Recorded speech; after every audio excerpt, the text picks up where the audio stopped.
Central জেলৰ পৰা আমাৰ তেজপুৰ চেণ্ট্ৰেল জেললৈ ট্ৰান্সফাৰ কৰিছে আৰু ইয়াতে যিবিলাক বাকী পেণ্ডিং কেছ যিবিলাক কেছ এতিয়াও নিষ্পত্তি হোৱা নাই সেই কেছসমূহ হয়তো ইয়াত শোণিতপুৰৰ আণ্ডাৰত যিখিনি কেছ আছে এইবিলাক কেছ ইয়াতে নিষ্পত্তি হ'ব বিচাৰ হ'ব।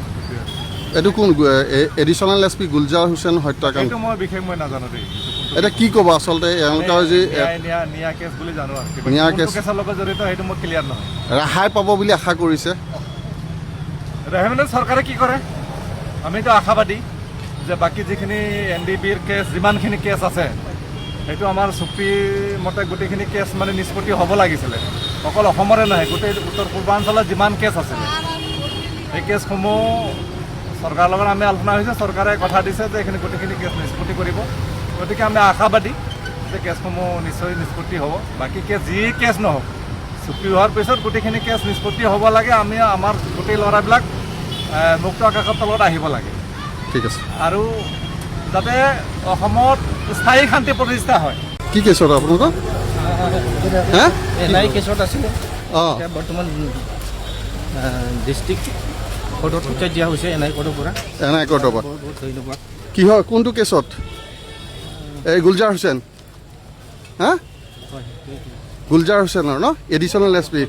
এতিয়া আপোনালোকে কি ক'ব ৰেহাই আশা কৰিছে চৰকাৰক? আশা কৰোঁ আমি ন্যায় পৰা ৰেহাই পাব বুলি চৰকাৰৰ পৰা আমি সহযোগিতা কৰিছোঁ। সেইটো কাৰণে আমি বহুত বহুত ধন্যবাদ। আপোনাৰ নামটো কি? মৃত্যুৰ দৈমাৰী নিতুল দৈমাৰী। কেইজন আছিল আপোনালোক এইটো গোচৰত? কেইজন হা আছিলে কিছুমান মানুহ নাই।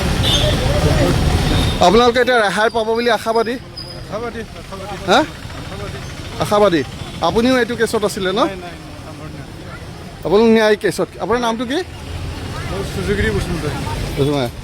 আপোনালোকে ন্যায় পাব বুলি আশা কৰিছে এতিয়া ৰেহাই পাব। আগতে কৰা কামখিনি ভুল বুলি স্বীকাৰ কৰে নে নকৰে? ভুলটো সংগঠনৰ হ'বই, এটা দুটা হ'বই। সংগঠনৰ ভুলটো থাকে ন? জাতিৰ কাৰণে ল'ৰাৰ কাৰণে অলপ চলপ হ'বই। আপোনালোক সংবিজিত গ্ৰুপৰ আছিলে ন? হা সংবিজিত গ্ৰুপৰ আছিলে। অসম চৰকাৰ আৰু চেণ্ট্ৰেল গভৰ্ণমেণ্টৰ গোটেই নিয়াত আহিছে ন? কিমান মান আহিছে এতিয়ালৈকে আপোনালোকৰ টোটেল? 60 আছিলে। 60টো ডিষ্ট্ৰিক্ট ডিভাইড কৰা হৈছে। আমি আজি তেজপুৰ জেলত আমাক পঠিয়াই দিছে। তেজপুৰ জেললৈ ফৰৱাৰ্ড কৰিছে এই গুলজাৰ হুছেইন কেছতটো হয়নে? পাৰ্টি চেণ্ট্ৰেল জেলৰ পৰা আমাৰ তেজপুৰ চেণ্ট্ৰেল জেললৈ ট্ৰান্সফাৰ কৰিছে আৰু ইয়াতে যিবিলাক বাকী পেণ্ডিং কেছ যিবিলাক কেছ এতিয়াও নিষ্পত্তি হোৱা নাই সেই কেছসমূহ হয়তো ইয়াত শোণিতপুৰৰ আণ্ডাৰত যিখিনি কেছ আছে এইবিলাক কেছ ইয়াতে নিষ্পত্তি হ'ব বিচাৰ হ'ব। এইটো কোন additional S P Gulzar Hussain হত্যাকাণ্ড সেইটো মই বিশেষ মই নাজানো দেই। এতিয়া কি ক'ব আচলতে এওঁলোকৰ যি নিয়া কেছ বুলি জানো আৰু নিয়া কেছ কেছৰ লগত জড়িত সেইটো মই ক্লিয়াৰ নহয়।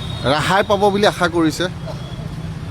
ৰেহাই মানে চৰকাৰে কি কৰে আমিতো আশাবাদী যে বাকী যিখিনি NDBৰ কেছ যিমানখিনি কেছ আছে সেইটো আমাৰ চুক্তিৰ মতে গোটেইখিনি কেছ মানে নিষ্পত্তি হ'ব লাগিছিলে। অকল অসমৰে নহয় গোটেই উত্তৰ পূৰ্বাঞ্চলত যিমান কেছ আছিলে সেই কেছসমূহ চৰকাৰৰ লগত আমি আলোচনা হৈছে। চৰকাৰে কথা দিছে যে এইখিনি গোটেইখিনি কেছ নিষ্পত্তি কৰিব। গতিকে আমি আশাবাদী যে কেছসমূহ নিশ্চয় নিষ্পত্তি হ'ব। বাকী কেছ যি কেছ নহওক চুক্তি হোৱাৰ পিছত গোটেইখিনি কেছ নিষ্পত্তি হ'ব লাগে। আমি আমাৰ গোটেই ল'ৰাবিলাক মুক্ত আকাশৰ তলত আহিব লাগে। ঠিক আছে। আৰু যাতে অসমত স্থায়ী শান্তি প্ৰতিষ্ঠা হয়।